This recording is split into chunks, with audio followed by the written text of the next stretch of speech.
और चलिए अब सीधे रुख करेंगे कोची का, जहां प्रधानमंत्री नरेंद्र मोदी पहुंचे हुए हैं। आईएनएस विक्रांत उन्होंने जल सेना को भेंट की है और सीधी तस्वीरें आपको दिखाते हैं कोची से।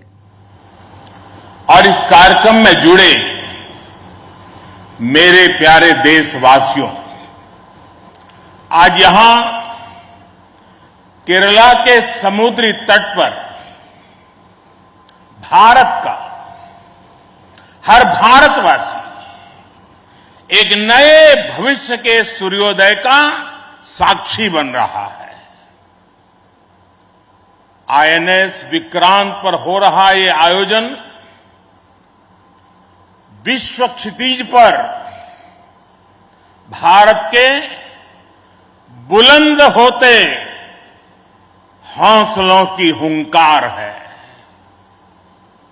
आजादी के आंदोलन में हमारे स्वतंत्रता सेनानियों ने जिस सक्षम, समर्थ और शक्तिशाली भारत का सपना देखा था, उसी एक सशक्त तस्वीर आज हम यहां देख रहे हैं। विक्रांत विशाल है, विराट है, विहंगम है।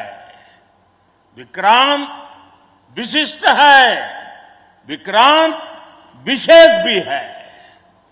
विक्रांत केवल एक युद्धपोत नहीं है, ये 21वीं सदी के भारत के परिश्रम, प्रतिभा, प्रभाव और प्रतिबद्धता का प्रमाण है।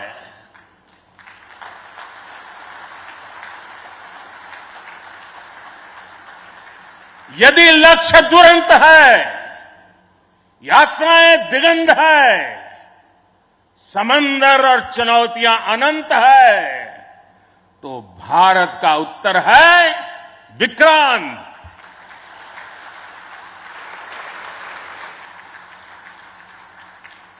आजादी के अमृत महोत्सव का अतुलनीय अमृत है विक्रांत। आत्मनिर्भर होते भारत का अद्वितीय प्रतिबिंब है विक्रांत। ये हर भारतीय के लिए गर्व और गौरव का अनमोल अवसर है। ये हर भारतीय का मान, स्वाभिमान बढ़ाने वाला अवसर है। मैं इसके लिए हर एक देशवासी को बधाई देता हूं। साथियों, लक्ष्य कठिन से कठिन क्यों न हो, चुनौतियां बड़ी से बड़ी क्यों न हो, भारत जब ठान लेता है तो कोई भी लक्ष्य असंभव नहीं होता है।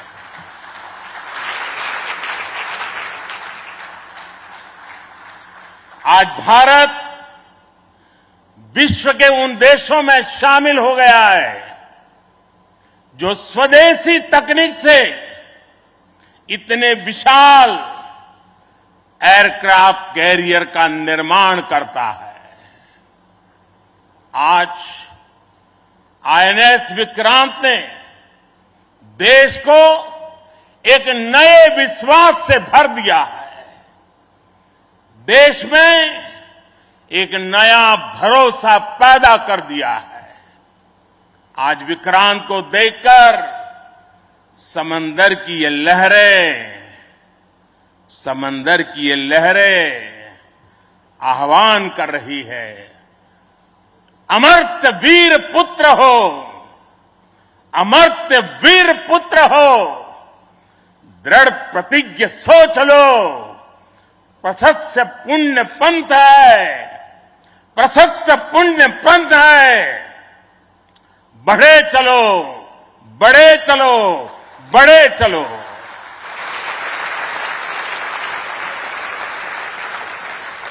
साथियों, इस ऐतिहासिक अवसर पर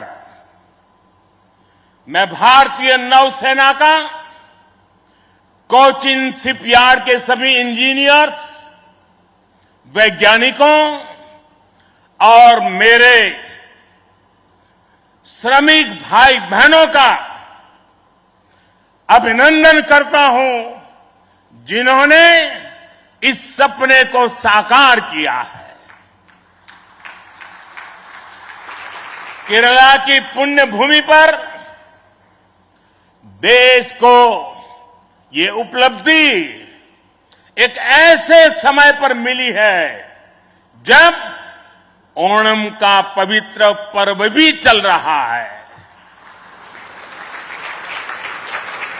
मैं सभी देशवासियों को इस अवसर पर ओणम की हार्दिक शुभकामनाएं भी देता हूं। साथियों,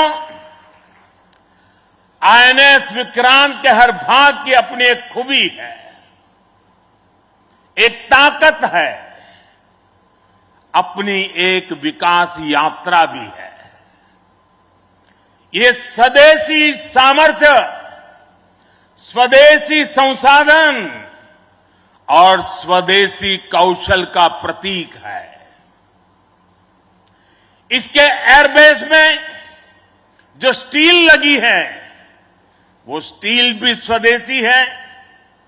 ये स्टील डीआरडीओ के वैज्ञानिकों ने विकसित किया, भारत की कंपनियों ने प्रोड्यूस किया। एक युद्धपोत से भी ज्यादा एक तैरता हुआ एयरफील्ड है, एक तैरता हुआ शहर है। इसमें जितनी बिजली पैदा होती है, उससे 5000 घरों को रोशन किया जा सकता है। इसका फ्लाइट डेक भी 2 फुटबॉल ग्राउंड के बराबर है। विक्रांत में जितने केबल्स और वायर्स इस्तेमाल हुए हैं, वो कोची से शुरू हो तो काशी तक पहुंच सकते हैं।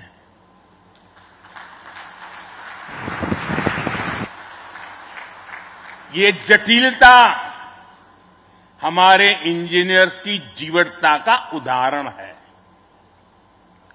मेगा इंजीनियरिंग से लेकर नैनो सर्किट्स तक पहले जो भारत के लिए अकल्पनीय था, वो हकीकत में बदल रहा है। साथियों, इस बार स्वतंत्रता दिवस पर मैंने लाल किले से पंच प्राण का आह्वान किया और हमारे हरि जी ने भी इसका उल्लेख किया। इन पंच प्राणों में पहला प्राण है विकसित भारत का बड़ा संकल्प, दूसरा प्राण है गुलामी की मानसिकता का संपूर्ण त्याग, तीसरा प्राण है अपनी विरासत पर गर्व, चौथा और पांचवा प्राण है देश की एकता, एकजुटता और नागरिक कर्तव्य। आईएनएस विक्रांत के निर्माण और इसकी यात्रा में हम इन सभी पंच प्राणों की ऊर्जा को देख सकते हैं। आईएनएस विक्रांत इस ऊर्जा का जीवन संयंत्र है। अभी तक इस तरह के एयरक्राफ्ट कैरियर केवल विकसित देश ही बनाते थे। आज भारत ने इस लीग में शामिल होकर विकसित राष्ट्र की दिशा में एक और कदम बढ़ा दिया है। साथियों, जल परिवहन के क्षेत्र में भारत का बहुत गौरवमयी इतिहास रहा है। हमारी समृद्ध विरासत रही है। हमारे यहां नौकाओं और जहाजों से जुड़े श्लोकों में बताया गया है, दीर्घिका तरणी ही लोला गत्वरा गामिनी तरीही जंगाला प्लाविनी चैव धारिणी वेगिनी तथा। ये हमारे शास्त्रों में इतना वर्णन है। दीर्घिका तरुणी लोला गत्वरा गामिनी जंगाला प्लाविनी धारिणी वेगिनी। हमारे यहां जहाजों और नौकाओं के अलग अलग आकार और प्रकार होते थे। हमारे वेदों में भी नौकाओं जहाजों और समुद्र से जुड़े कितने ही मंत्र आते हैं।